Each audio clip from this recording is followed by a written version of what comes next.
Okay, here we're going to talk about the difference between exponential growth functions and exponential decay functions. Well, growth, you can probably guess, a graph of a growth function is going to grow continuously at a pretty fast rate, in fact, an increasing rate, faster and faster. So this will be a growth, exponential growth function. And then we need to look at an example of decay, or what the graph would look like. And that is going to be just sort of backwards. So that as time goes on, it gets smaller and smaller and smaller. Closer and closer to zero. But it never actually touches zero. It just gets smaller and smaller. Now, this is easy to tell when we're looking at a graph and we can see a picture. We can say, ah, this must be growth because it's curving up, and this must be decay because it's curving down. But it's important to also have the skill to recognize a growth or decay function by its equation, not just by its graph. So I'm going to talk about how you can do that. Okay, here's an example of a growth function. So on this side, I'll do growth, and we'll go green for growth, like trees. They grow. It will look something like this. Y is equal to 7 times 1.3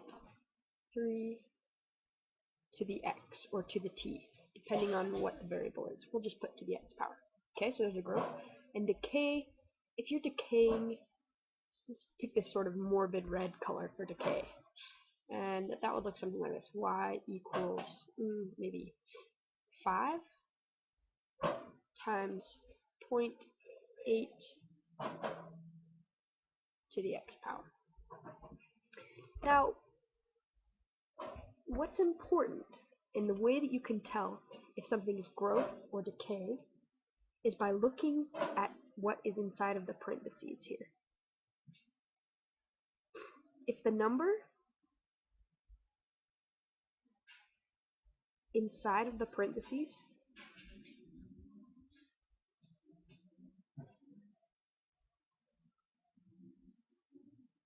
is less than 1, let's start out actually with greater than 1. So if it's greater than 1 or bigger than 1,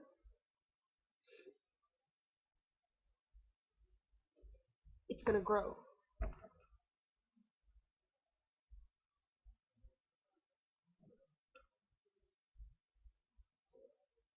So it will be an exponential growth function, right?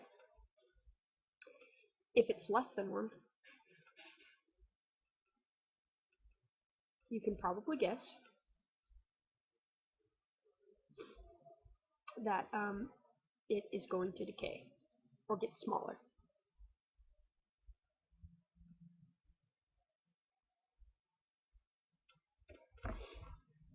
And the other thing is we can tell how fast or by what percentage it will grow and by what percentage it will decay based on how far these numbers are from 1. So since this number here is 0.3 bigger than 1, we know that this is growing at 30% growth. So we'll put a plus 30%. Now this is 0.2 less than 1. So we know that this is going down at 0.2. I'm sorry. Down at 20%. So put that as a negative. Let's review. 1.3 is 0.3 bigger than the number 1. So we know it's going up by 0.3, which is 30%.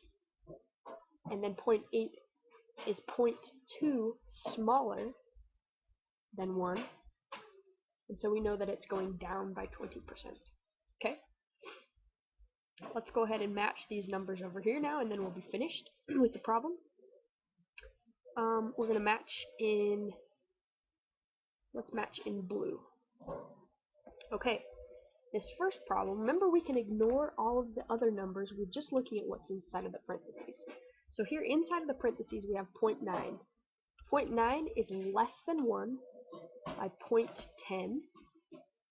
So this means it's going to be going down by 10%. This will be a decay function. Down by 10%. Oops, 10% decay. We can match it right there. This next one, we look at only what's inside of the parentheses, and we see that it's 1.1. 1.1 is exactly 0.1 bigger than 1, which is the same as 10% bigger. So it's growing by 10%.